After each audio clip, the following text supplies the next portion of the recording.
Spéciale élection législative, France Bleu Gascogne.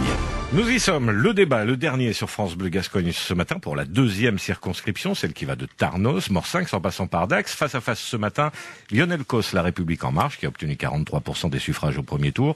Caroline Dachary, France Insoumise, 11,8%. Débat présenté par Olivier Bonnefond de Sud-Ouest et pour France Bleu Gascogne par Christophe Van Ven. Bonjour, chers candidats. Vos CV express pour décrocher le job.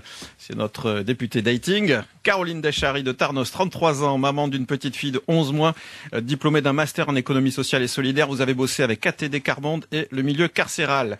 Lionel Cos, ancien conseiller général socialiste, maire de Saint-Martin-de-Seignox, 46 ans, 3 enfants, master en ingénierie de projet. On a 2 masters autour de la table, Olivier Bonnefond, ça rend modeste. A quitté le Parti socialiste en 2015 après avoir été mis hors jeu pour les investitures départementales par votre propre parti. Bref, vous êtes un rebelle, vous aussi, mais un rebelle un peu différent de Caroline Dachary. On va le voir. Opposition de style, opposition d'idées, opposition de tout, en fait. Dachary travaille dans l'insertion, Cos dans la banque. Dachary, première candidature, Cos élu il y a presque 10 ans.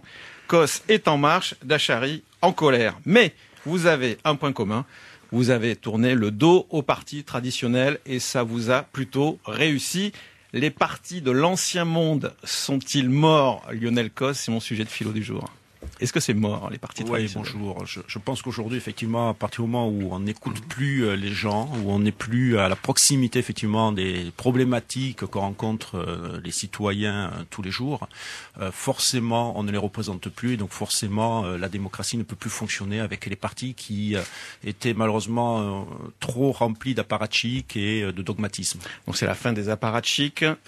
Vous et Lionel Cos, Caroline Dachary, vous incarnez un nouveau monde, tous les deux. Non, je crois pas.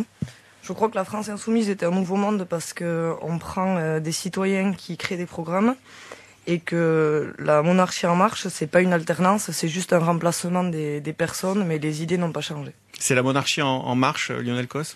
Non, le mouvement En Marche, qui est un mouvement citoyen qui est là pour apporter les bonnes réponses aux difficultés de notre pays et surtout à celles et ceux qui souffrent le plus. Donc c'est notre objectif, c'est notre volonté et notre président s'est engagé à répondre à toutes les problématiques de notre société. Il y a dit Lionel Cos, c'est un mouvement citoyen aussi. Tout à fait, c'est un mouvement libre et citoyen où les gens peuvent adhérer et partir si ça ne pas bien. Moi je pense pas, je pense que c'est un mouvement qui rassemble les partis de gauche et les partis de droite qui sont d'accord sur la gestion de la société de manière ultralibérale. Alors l'ancien monde appelle à voter pour vous, ça vous fait plaisir, le Parti socialiste qui dit unanimement dans les Landes il faut voter Dachary? Je pense que malgré tout, il défend les valeurs de gauche, donc il ne se voit pas dans le gouvernement Macron. Donc effectivement, je pense que nous portons les idées de gauche et nous sommes l'alternative à ce qu'il existe déjà depuis des années et des années dans le fonctionnement des institutions françaises. Olivier Bonnefond, Sud-Ouest. Oui, est-ce que ça veut dire que vous allez appeler à voter Boris Vallaud, Renaud Lagrave? Nous n'appelons rien du tout. Notre principe, c'est qu'on est la France Insoumise. On rassemble les gens qui ont envie de se rassembler avec nous, et tant mieux si les gens sont satisfaits par le programme de l'avenir en commun. On ne maîtrise pas les autres circonscriptions, donc voilà, les électeurs savent ce qu'ils ont à faire. Alors, ce nouveau monde, vous allez succéder à Jean-Pierre Dufaux, 4 mandats, le député maire socialiste de Cabreton, une institution. Est-ce qu'il a été un bon député, Lionel Cos? En tout cas, ce qui est sûr, c'est que le suivant ne fera pas 4 mandats. Puisqu'on aura des mandats beaucoup plus courts dans la durée. Donc ça, c'est déjà une avancée importante. C'est pas à moi de juger s'il a été un bon ou un mauvais député. Je connais bien Jean-Pierre Dufaux, je l'ai souvent rencontré. Vous me permettrez effectivement vous avez un devoir de réserve, quoi, c'est ça, non? Implication. Non, pas du tout. Je pense que c'est un homme qui a porté les dossiers, qui a toujours défendu les Landes à l'Assemblée nationale, comme tous les députés landais d'ailleurs.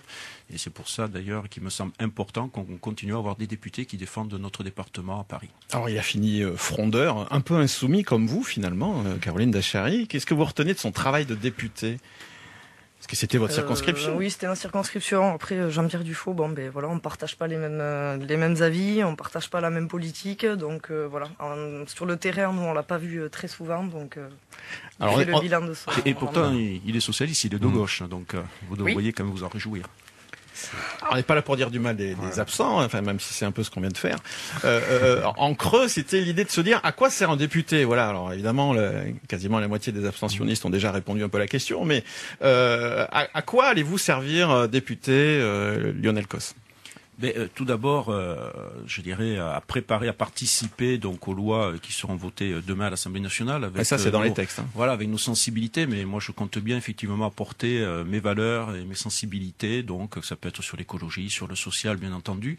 Je suis quelqu'un qui est un homme de dossier, un homme de terrain, et j'ai toujours dit ce que je pensais. Et j'ai bien l'intention demain de garder cette liberté d'expression et de faire en sorte d'évaluer, de mesurer l'impact de ces lois sur la deuxième circonscription des Landes, mais aussi sur toutes les Landes. La députée d'Achary, qu'est-ce qu'elle va faire à l'Assemblée? Qu'est-ce qu'elle peut faire? Nous, l'objectif du rôle du député, c'est quand même de rester porte-parole. On doit se calquer au programme L'Avenir en commun. Notre objectif, c'est d'aller écouter les gens, d'aller voir ce qu'ils ont besoin et ce qu'ils pensent, et de le faire remonter à l'Assemblée nationale. Est-ce que ça, c'est pas fait, ça? Vous estimez que c'est pas fait? Je pense que le rôle du député, c'est être une courroie de transmission entre ce qui se passe sur le territoire et ce qui va être voté à Paris. Olivier?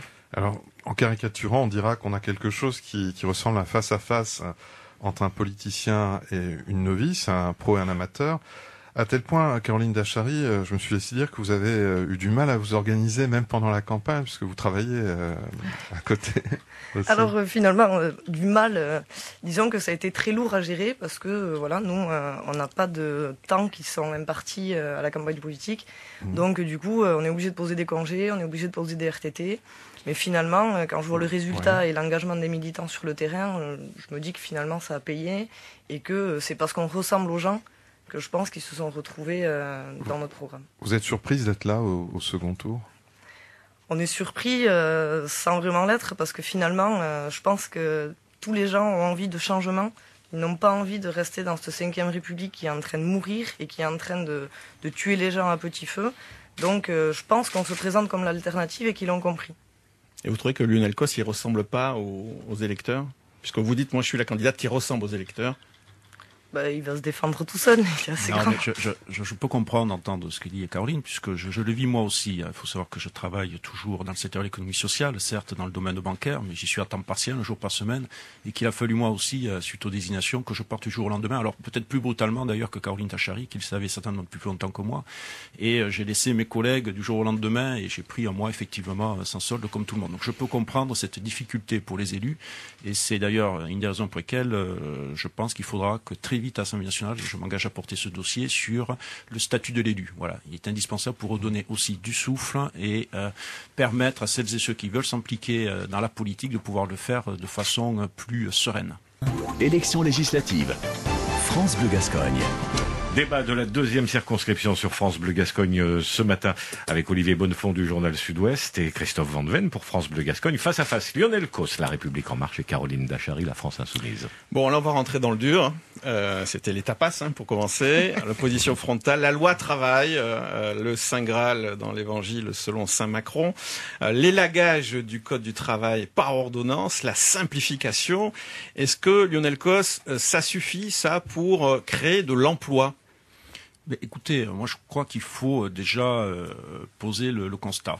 La situation aujourd'hui, c'est qu'on a un fléau important dans notre pays que personne n'a réussi à régler depuis maintenant plusieurs décennies, c'est le problème du chômage. Donc c'est la volonté du président de la République, du gouvernement et des futurs parlementaires de miser et de mettre le maximum pour régler le problème de l'emploi dans notre pays. Alors comment on y procède? D'une part, en donnant un peu plus de flexibilité, plus de sécurité effectivement à l'emploi. Ce qui est important de bien comprendre, c'est que l'on souhaite donner le parcours professionnel beaucoup plus de souplesse, que ce soit sur la mobilité géographique, mais aussi la mobilité fonctionnelle. Et ça, on va pouvoir y arriver en donnant des garanties aux salariés demain en matière de formation, en matière de chômage, en matière de passerelle d'un métier à un autre. On fait une quarantaine d'années dans le milieu professionnel, il est important que ce parcours soit beaucoup plus simple et beaucoup plus fluide. La flexibilité avec la sécurité, c'est ce que dit Lionel Cos. Caroline Dachary? Oui, je ne sais pas comment on peut mettre en lien flexibilité et sécurité. Moi, ça me parle pas du tout, parce que la flexibilité, c'est quand même être au service des actionnaires. C'est la feuille de route du MEDEF depuis des années. Donc on me dit qu'il faut faire baisser le chômage. On n'a jamais vu le lien entre la baisse des droits des salariés et la baisse du droit du chômage. Et c'est exactement le bilan de la politique de Hollande. Le chômage n'a jamais été aussi élevé depuis la facilitation des licenciements. Je pense qu'avec ce qu'on nous propose avec la loi El Khomri, ça va être que pire pour les salariés. Ce ne sera pas la loi El Khomri. C'est la loi El Khomri en pire. Moi, je pense qu'on n'a pas effectivement peut-être mené la même campagne. Moi, je suis allé sur le terrain, j'ai rencontré des chefs d'entreprise, des artisans. J'ai pas rencontré que des chefs du CAC 40, des patrons du CAC 40. C'était peut-être l'occasion de Caroline Dachary. Moi, ça n'a pas été, j'ai pas eu encore cette occasion, en tout cas sur le terrain de la deuxième circonscription des Landes. Et je peux vous dire que cette flexibilité est importante, mais elle est attendue aussi pour les salariés. Quand vous discutez dans certaines entreprises, beaucoup vous disent qu'il y a de la souffrance, qu'il y a un problème de formation, qu'il y a des gens qui ne se sentent pas bien effectivement dans le métier qu'ils sont en train d'accomplir aujourd'hui. Et donc pouvoir leur permettre demain d'évoluer, de se former, de changer, c'est quand même essentiel, c'est important. Alors c'est sûr, c'est une nouvelle philosophie, mais c'est surtout la volonté d'apporter des réponses et des solutions. Une nouvelle philosophie. Oui, renoncer aux acquis sociaux sous prétexte de concurrence, ça reste quand même la course au moins de 10 ans. Et finalement, l'objectif, c'est d'augmenter les revenus des actionnaires. Donc, vous parlez de souffrance au travail.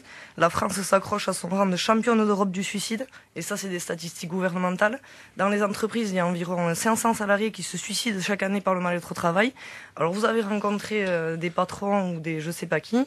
Nous, les mecs du CAC 40, on les connaît pas, on les a jamais vus. Mais moi, je travaille dans l'insertion. Et je peux vous dire que le travail, c'est pas ce qui court les rues. Et c'est pas en flexibilisant et en précarisant le quotidien des salariés qu'on va créer de l'emploi. Olivier Bonnefond. Oui. Mais la réalité de cette circonscription, c'est énormément de chômage et de précarité, puisque il y a 50% enfin de l'emploi saisonnier. Lionel Cos, est-ce que la loi travail ne va pas aggraver la situation ?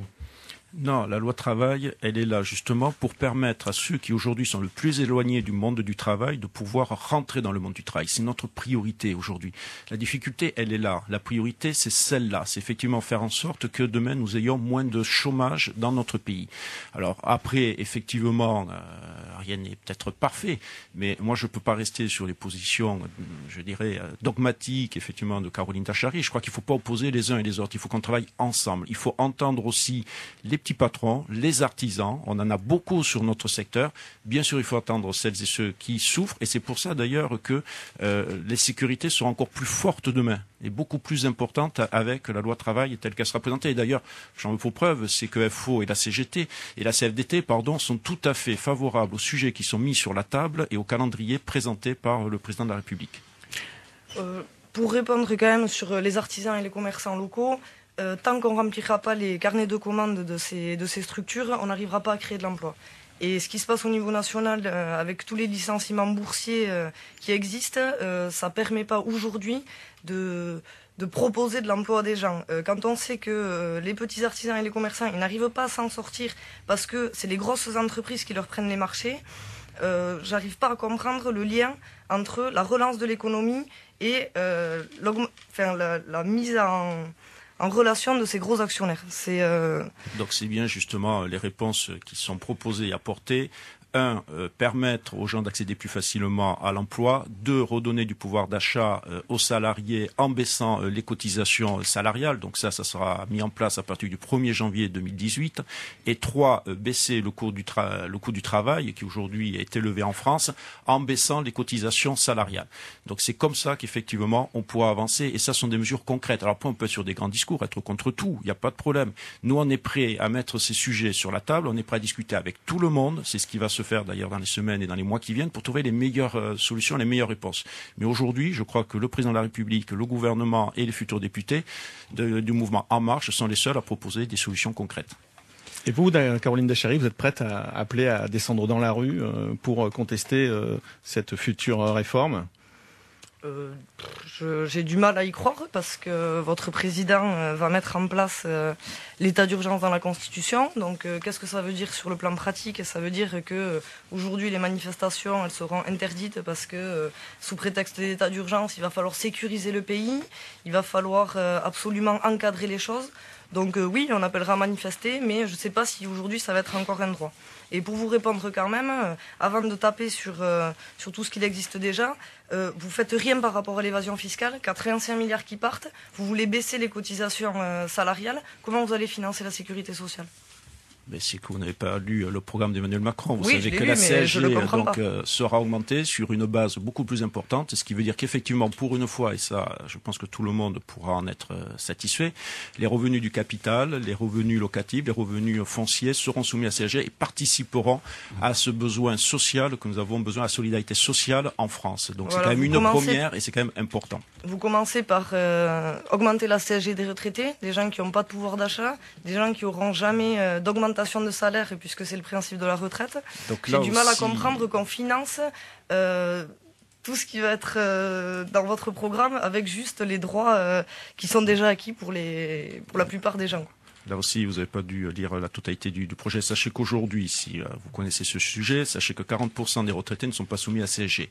Donc 40% ne les auront pas. Déjà, ça c'est clair, net et précis. Vous estimez qu'à partir de 1 200 €, on doit payer 1,7 de CGT. 1 200 €, comme si les gens étaient riches à ce tarif-là. Ceux qui vont avoir l'effort de solidarité nationale, ce sont les 20% les salaires les plus élevés. Ce sont ceux-là qui seront impactés. L'ISF, vous ne leur demandez pas, là où il y a l'argent, l'effort national. On supprime pas l'ISF non plus. Ne prenez pas les caricatures. Ne dites pas des choses comme ça. Vous voulez ou pas supprimer l'ISF ? Expliquez non. Non, l'ISF n'est pas supprimé. Il y a juste certains revenus qui seront supprimés de l'ISF. Donc voilà, dites pas que l'ISF sera les plus gros revenus français. Il est normal que ceux qui ont des revenus effectivement liés au travail puissent pouvoir poursuivre. C'est l'essentiel aujourd'hui. C'est la priorité du gouvernement. Donc, faire baisser le chômage, 2, redonner du pouvoir d'achat aux salariés, et 3, demander aux 20% qui ont les revenus les plus élevés une solidarité nationale à travers effectivement la CSG. Ce sont ceux-là qui participeront le plus demain à l'effort national. Faux. Lisez le programme. Olivier, lisez le programme. Oui. Il y a très peu quand même d'entreprises du CAC 40 dans les Landes, à part Turboméca. Mais attendez, le rôle d'un député, c'est voter des lois nationales. On ne va pas voter des lois landaises, on n'est pas des cantonales, on n'est pas des régionales. On est en train de parler d'une politique globale. Donc effectivement, les Landes, c'est notre territoire, mais les lois qui sont votées par Macron, c'est des politiques nationales. Donc il ne faut pas faire l'amalgame entre les deux. Toutes ces mises en place d'arrangements pour les plus riches, ça ne va pas nous aider, ni au national, ni dans les Landes. Alors je rebondis justement, qu'est-ce que vous proposez pour juguler le chômage ? Alors, d'abord d'interdire les licenciements boursiers, puisque finalement, le licenciement boursier, c'est Continental, Goodyear, Whirlpool, toutes ces structures où finalement, les actionnaires, même quand ils n'ont rien perdu, parce qu'ils n'ont pas assez gagné, ils vont licencier. Ensuite, on veut aussi rétablir la hiérarchie des normes, c'est-à-dire que c'est la loi la référence. On ne va pas faire au moins 10 ans dans l'entreprise, on ne va pas faire des négociations individuelles où finalement, c'est encore le salarié qui va être lésé.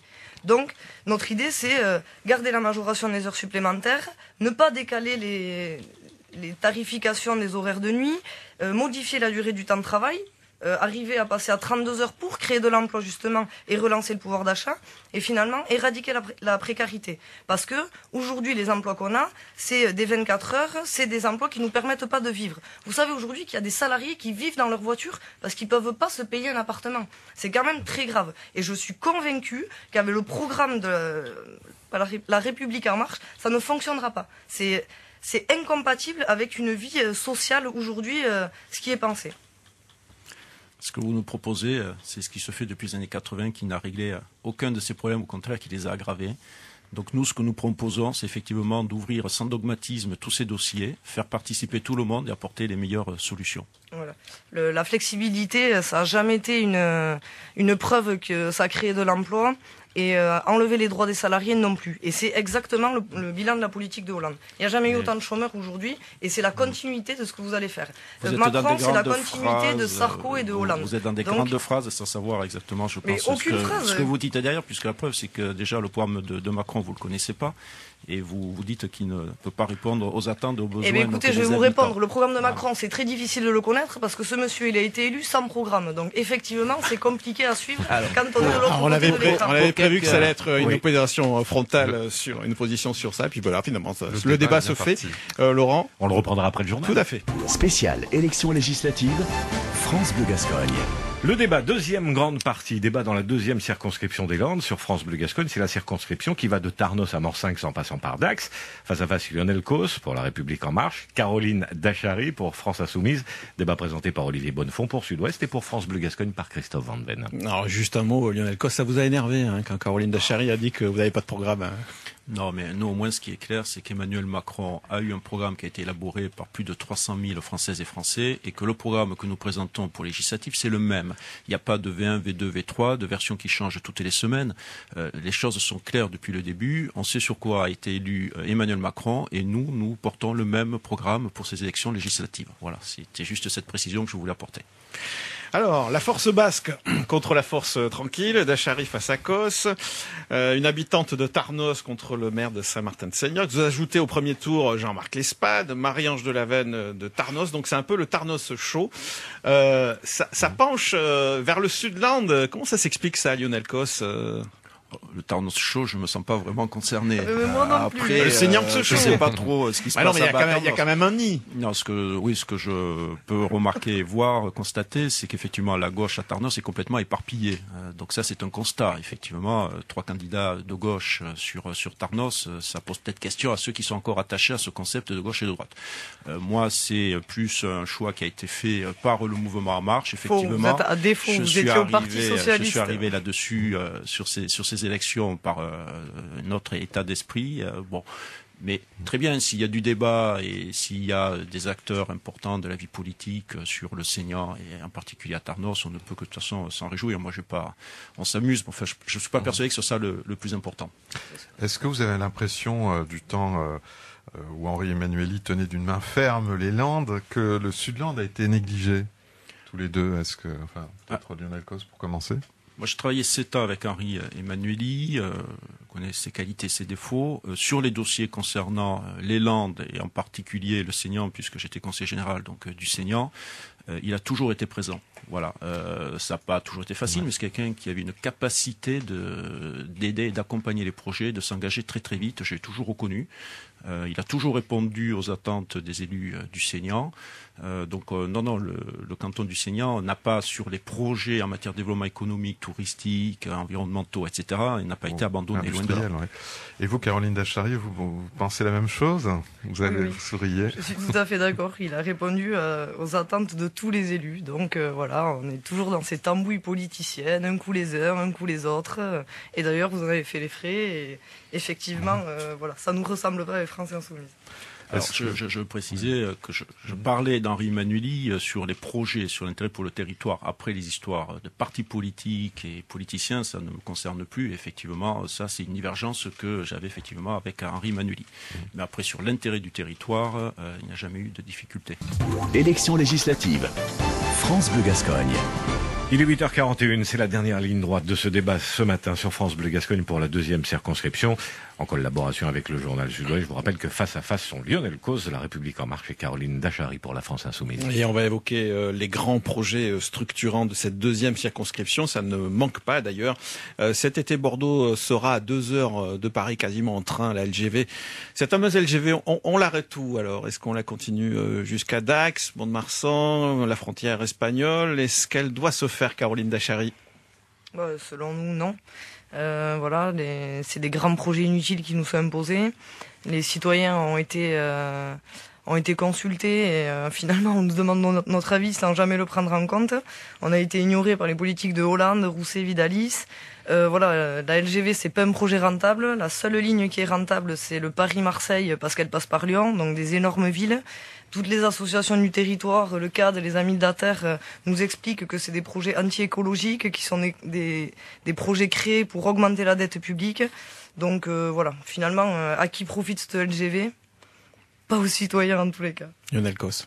Écoutez, moi je pense qu'il est important et essentiel, et je l'ai toujours dit, entre autres pour les Landaises et Landais, que la gare de Dax soit une gare LGV et soit la grande gare sud-Aquitaine. Aujourd'hui, ce qui est prévu, c'est d'aller jusqu'à Bordeaux. Moi, je demanderais effectivement à ce qu'on puisse aller jusqu'à Dax. Alors, comment on y va? Sur les arguments de Caroline Dachary, vous les entendez, le côté écologique?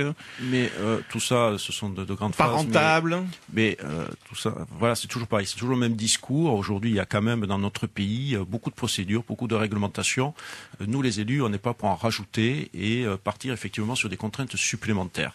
Il y a des difficultés sur les aspects environnementaux, on a des études d'impact, on a des choses à mettre en place. Si on n'en met pas demain une gare LGV à Dax, comment on va aller à Paris et ailleurs? On va prendre l'avion. Il y a déjà une gare TGV, pourquoi vous voulez aller encore plus vite? Parce qu'aujourd'hui, on ne peut pas, avec le temps que l'on a, mettre le temps que l'on met pour aller jusqu'à Bordeaux. Il est urgent aujourd'hui, donc c'est là où j'allais terminer, de rénover la ligne entre Bordeaux et Dax, de telle sorte que le temps soit correct. On sera sur la ligne actuelle, on va permettre au train d'aller plus vite, peut-être pas à 300 km/h, mais au moins à plus de 200 km/h, pour rapprocher Dax de Paris. C'est essentiel pour irriguer le sud des Landes, c'est essentiel pour la ville de Dax. Moi, j'ai ma suppléante qui est à Dax et qui est commerçante sur Dax, Martine de Dieu.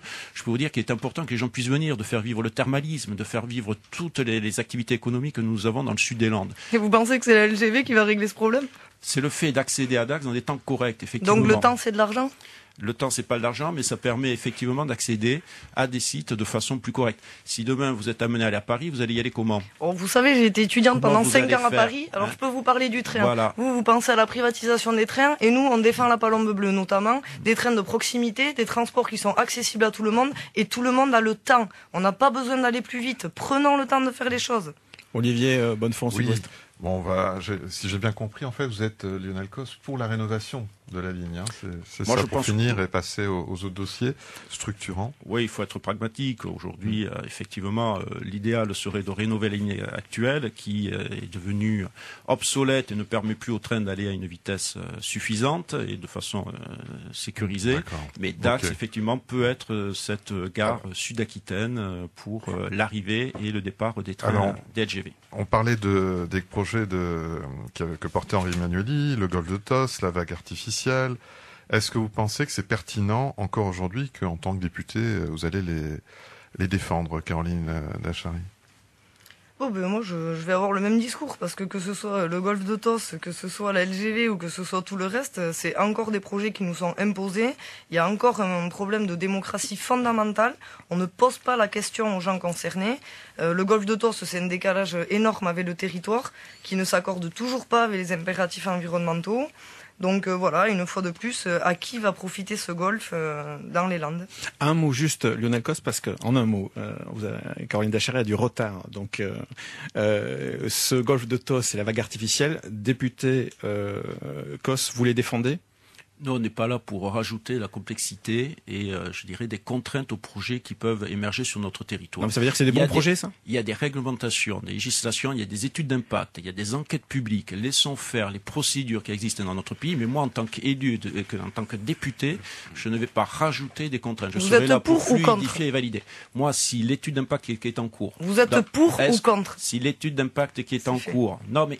Vous êtes sur des positions, vous êtes toujours contre tout. Moi, non. Mais je pourquoi veux vous étudier les expliquez qu'on dossiers. est contre tout? On est pour l'environnement, on est pour le préservement de la planète. Arrêtez avec vos phrases clés où vous répétez la même chose. Vous complexifiez, vous êtes contre tout. On n'est pas contre tout, on n'est pas d'accord avec des projets inutiles imposés. Caroline Dachary, quel est le résultat d'études d'impact? Nous, on a eu les résultats de la...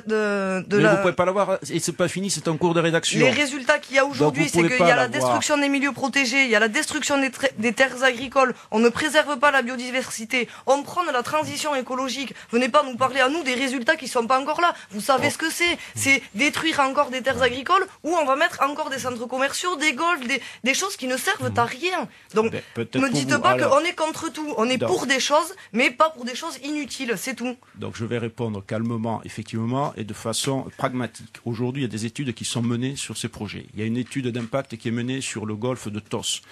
Attendons le résultat de cette étude d'impact. Les citoyens auront l'occasion, lors de l'enquête publique, de s'exprimer. Laissons les citoyens s'exprimer.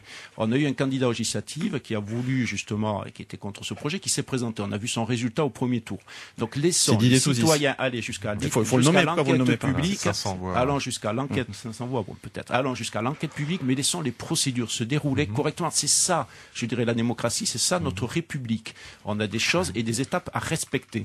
Donc moi, je souhaite vous parlez de Didier Toussys, qui fait partie de l'association Nous Tous. Je vous signale quand même qu'ils ont fait un gros travail de terrain, qu'ils ont fait eux-mêmes les études. Mais bon, les études des associations, effectivement, on les prend pas en compte parce qu'il nous faut des experts qui coûtent je sais pas combien. Sauf que Kérouche, il leur avait proposé Ils ont demandé à Kerrouche un référendum depuis 2 ans. On attend toujours de savoir ce que la population veut. Donc les études de ci et de ça, c'est bien. Mais qu'est-ce que veut la population? Vous êtes toujours en train de parler des citoyens de ci de ça. Vous les prenez pas en compte dans vos projets. Il y a un débat public qui est en cours sur ce dossier-là. Laissez finaliser les études et la population pourra, le moment venu, s'exprimer lors de l'enquête publique avec tous les éléments qui viennent des 2 parties. L'enquête publique a été faite sur la LGV. Les citoyens ont répondu qu'ils étaient contre. Ils ont été complètement ignorés. Donc des enquêtes publiques pour faire des enquêtes publiques et dire qu'on fait de la démocratie pour leur tourner le dos une fois qu'on a les résultats, j'ai du mal à y croire. Parce que vous oubliez effectivement ceux qui sont favorables au développement et à certains projets. Vous parlez des enquêtes publiques.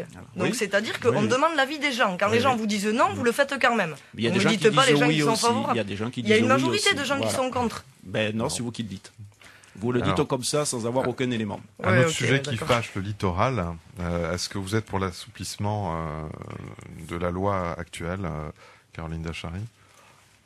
Mais on n'est pas pour l'assouplissement de la loi littorale. C'est un mépris total que de croire qu'on peut pomper la nature éternellement et que ça va jamais se retourner contre nous. On voit bien que aujourd'hui, vous voyez à Cabreton, le casino, tous les ans, ils ont les vitres qui explosent parce qu'ils sont trop près de la mer.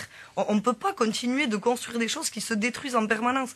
La nature reprend ses droits en permanence. Lionel Cos, voteriez, vous, un assouplissement de la loi littorale? Non, mais je partage complètement. En plus, j'ai fait de ces risques, effectivement, de submersion et d'inondation sur notre territoire un enjeu prioritaire. J'en ai souvent parlé. J'y ai souvent travaillé quand j'étais au département. J'ai travaillé avec le JIP Littoral Aquitain au plan plage, qui avait été d'ailleurs élaboré en partie par la direction de l'environnement au Conseil général, que je présidais. Donc, ce sont des sujets qu'il faut prendre avec beaucoup de sérieux.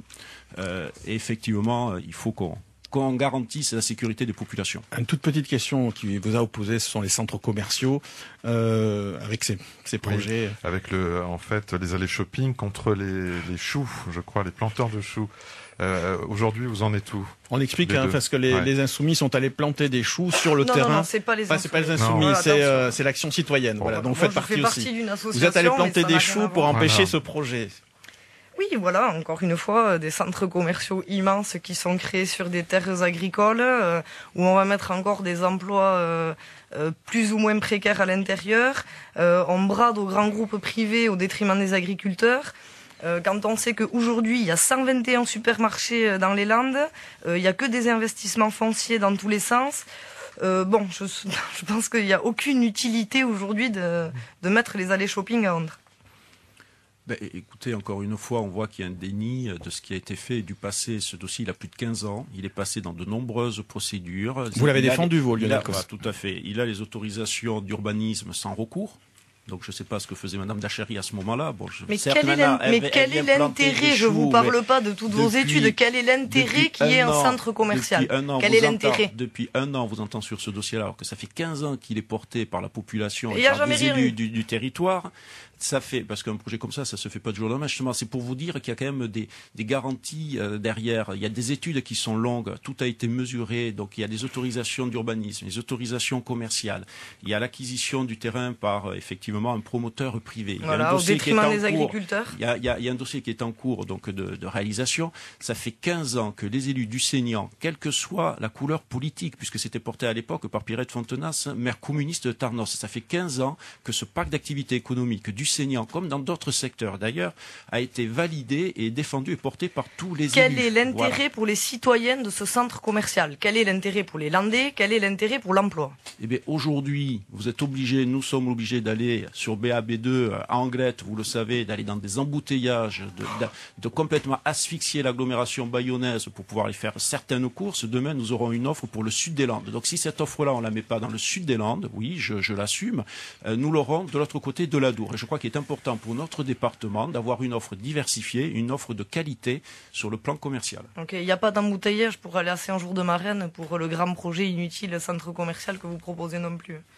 Alors celui-là, c'est pas moi qui le propose, déjà, d'une part. Que vous proposez votre famille politique qui défend ce genre de projet. J'ai toujours remis en doute et en question, effectivement, ce projet, parce que je pense qu'il n'y a pas la zone de chalandise autour de ce projet de Saint-Jour-de-Marraine. Et ça, c'est un fait, et ça, c'est important. Bon, on a compris qu'il y avait une opposition assez frontale, mais on s'est imaginé, pour conclure, qu'il y avait une espèce de phénomène surnaturel. Voilà, Lionel Cos, la foudre vous est tombée dessus cette nuit, et vous êtes devenu député insoumis. Voilà, vous le savez pas. Quelle est la mesure du livre de l'avenir en commun là qui sert de Bible à Caroline Dachary? Il est venu avec là. Est-ce qu'il y a une mesure que vous iriez défendre à l'Assemblée nationale? Moi, j'irai toujours une mesure. J'irai toujours dire ce que j'ai à dire et je défendrai toujours, je lutterai toujours contre les injustices où qu'elles soient et quelles qu'elles soient. Ça vous fait un point commun. Oui. Alors, Caroline Dachary, vous aussi, vous êtes réveillée ce matin, vous êtes devenue pro-Macron. Déjà, ça fait un choc. Hein pour vous, en tout cas. Bon, alors, qu'est-ce que vous défendez dans le programme de Lionel Cos? La seule chose, ça serait la moralisation de la vie politique, peut-être. C'est-à-dire? C'est-à-dire que on arrête de mettre des gens qui sont absolument corrompus par leurs intérêts privés et leurs intérêts personnels au pouvoir et qui finalement excluent totalement les citoyens de tous les débats et nous permettent à un moment donné de se comprendre, parce que cette cassure qu'il y a entre les gens qui nous gouvernent et les citoyens lambda, c'est impressionnant, c'est vraiment impressionnant. Donc voilà, peut-être moraliser un petit peu, voir... Donc vous y croyez à cette loi de moralisation, enfin qui s'appelle plus comme ça d'ailleurs maintenant, de confiance, je crois. Oui. Vous y croyez donc à cette loi? Vous la défendrez?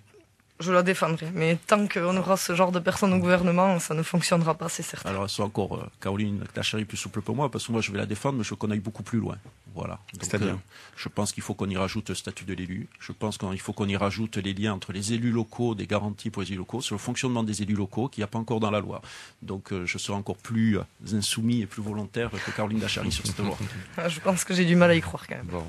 Vous êtes revenu dans votre peau d'insoumise. Quelle est la question piège que vous allez poser à Lionel Cos? La question piège, c'est vous souhaitez supprimer 80% de la taxe d'habitation et affirmer que l'État va compenser à l'euro près le manque à gagner pour les municipalités. Pouvez-vous expliquer aux auditeurs comment vous allez trouver 10 milliards? En 2 mots, parce que c'est fini.